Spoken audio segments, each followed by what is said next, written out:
دوستو کیا آپ جانتے ہیں کہ موجودہ دور کی آبدوزوں کا رنگ کالا ہونے کی وجہ وہی ہے جو آپ کی گاڑی کے ٹائرز کی ہے؟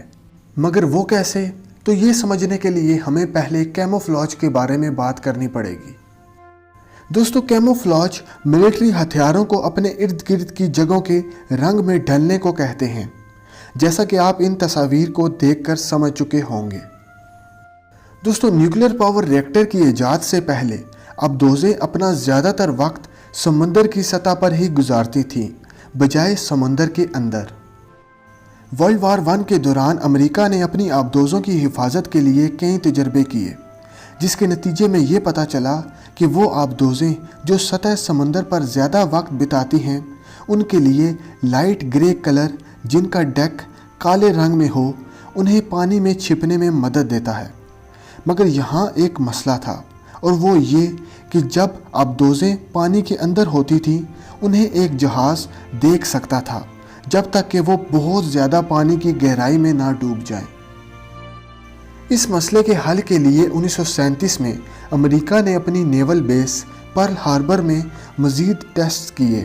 ان ایکسپیریمنٹس کے دوران آبدوزوں کو کالے، ڈارک بلو، پرپل، گرین اور کئی دیگر رنگوں کے کمبینیشن میں پینٹ کیا گیا،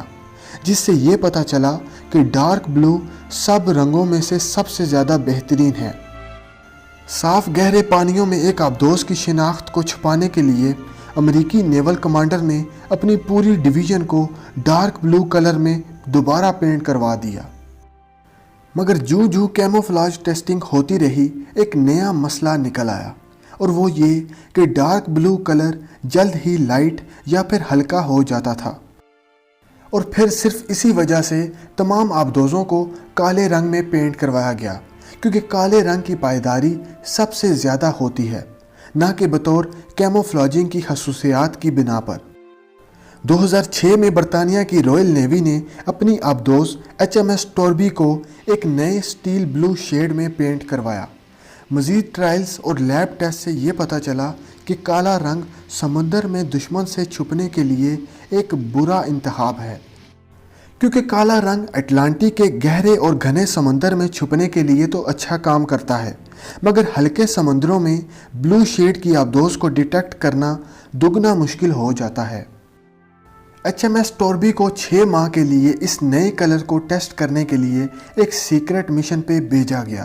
اور ایسا سوچ بھی لیا گیا تھا کہ شاہی نیوی کی تمام آبدوزوں کو نئے سٹیل بلو رنگ میں پینٹ کیا جائے گا۔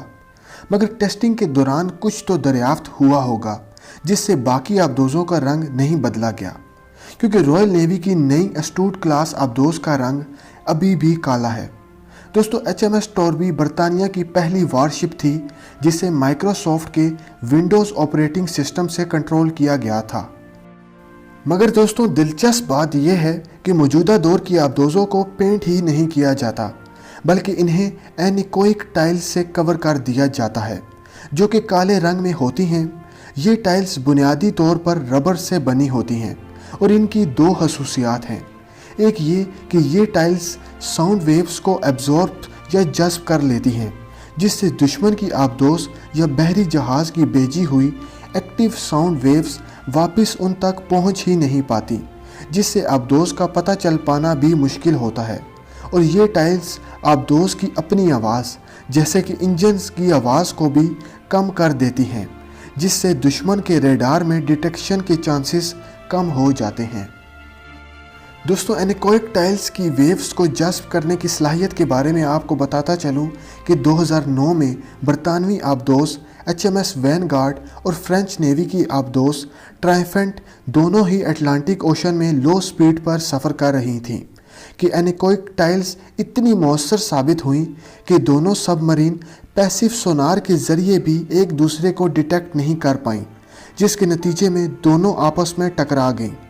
اینیکوئک ٹائلز کو پہلی مرتبہ جرمنز نے 1940 کے آس پاس اپنی یو بوٹس میں استعمال کیا تھا۔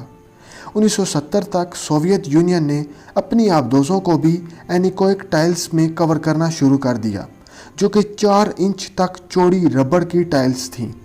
1980 کی دہائی تک امریکہ اور برطانیہ کی شاہی نیوی نے اپنی آبدوزوں کو اینیکوئک ٹائلز سے لیس کرنا شروع کر دیا،